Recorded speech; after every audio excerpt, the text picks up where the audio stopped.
Pre-Romanticism is a cultural movement in Europe from about 1740s onward. This period is thought to have prepared the ground for Romanticism in its full sense.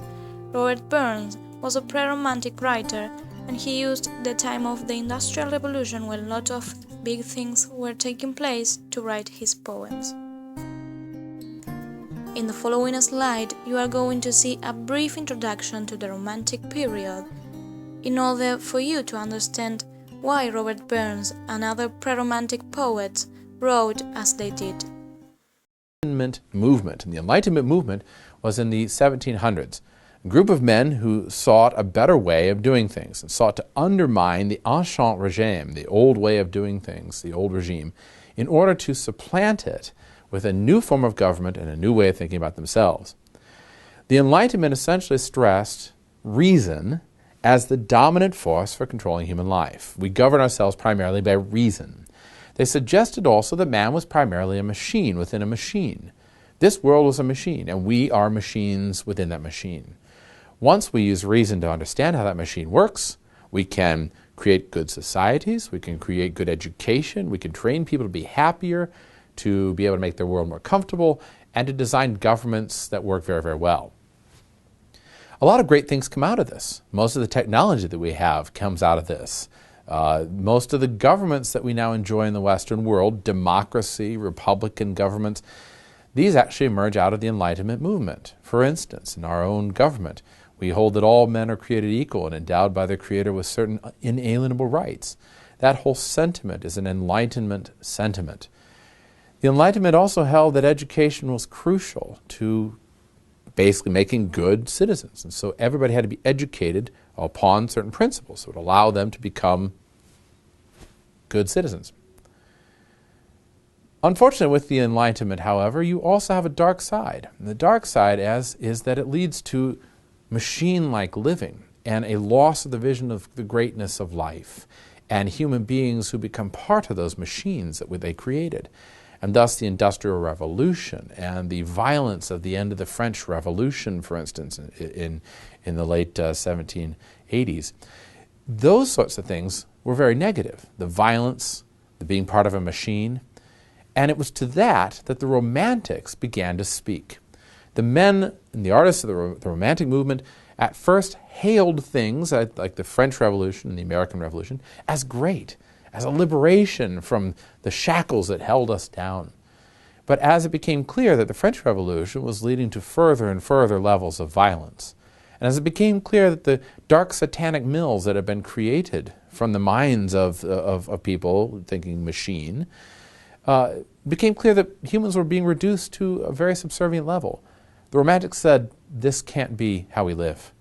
And they began to stress, instead of reason, creativity, imagination, intense emotion. They began to stress, instead of formalized education, an education of what we love. And they began to stress not just the idea of man as a machine, but as man as part of a much greater, more beautiful thing than simply mechanized living. That, in essence, is the Romantic movement. Man is a great creature who's evolved in a great, majestic business, and it's his imagination, not his reason, that will be his salvation. Robert Burns was a national poet of Scotland who wrote lyrics and songs in Scots and in English. He was against orthodox religion and morality. He is often called pre-Romantic poet for his sensitivity to nature. He was aware of humanity's unequal condition and wrote of it and of his hope for a better world, of equality throughout his life. He received some formal schooling from a teacher and other sources, and he also read most of the important 18th century English writers. His knowledge of Scottish literature was confined in his childhood to orally transmitted folk songs and folk tales together with the modernization of the late 15th century poem Wallace. He developed rapidly as an occasional poet who more and more turned to verse to express his emotions of love, friendship, amusement, or his ironical contemplation of the social scene.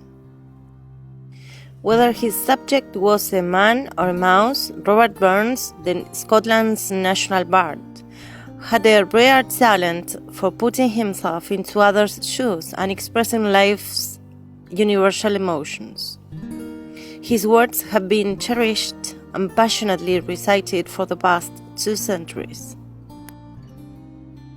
Burns' poetry and songs have the power to surprise, entertain, and touch your heart. They fall largely into 3 categories: thought-provoking, romantic, and humorous. Addressed to a haggis is Burns' humorous ode to the humble haggis, which led the way for haggis becoming not only a popular meal but Scotland's national dish. Auld Lang Syne. The poem's title may be translated as Long, Long Ago, Days Gone By, or Old Times. It is well known in many countries, especially in the English-speaking world. Its traditional use means an ending to the old year at the stroke of midnight on New Year's Eve, but it is also used at funerals, graduations, and as a farewell to other occasions. And Auld Lang Syne.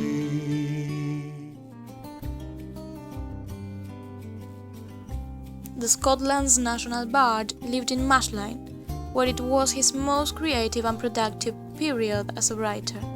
It was at his farm in Mossgiel, close to the town, that he composed many of his best-loved poems. Whilst preparing for their move to Edsland Farm in Dumfriesshire, Burns and his wife lodged in a room which is now Burns House Museum.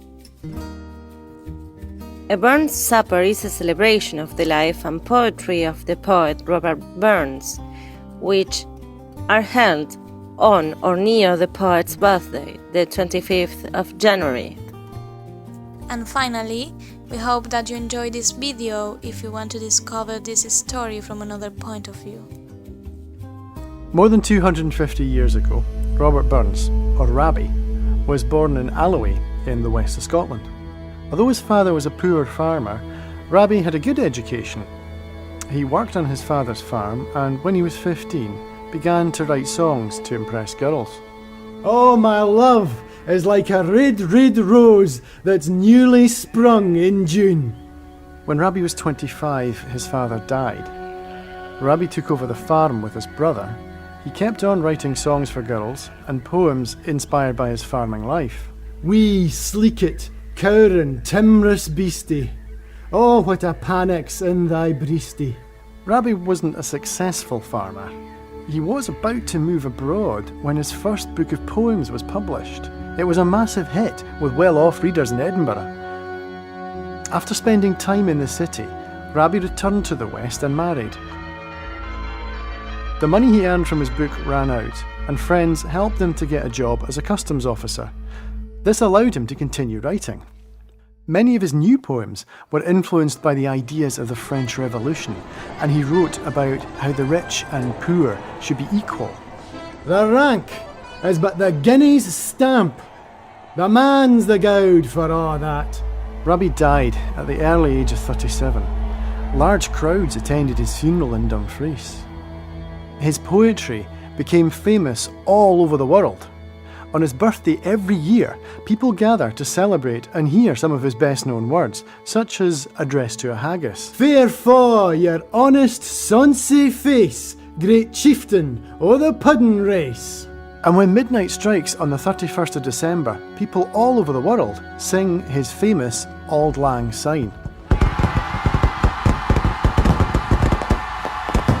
Should old acquaintance be forgot and never brought to mind? Should old acquaintance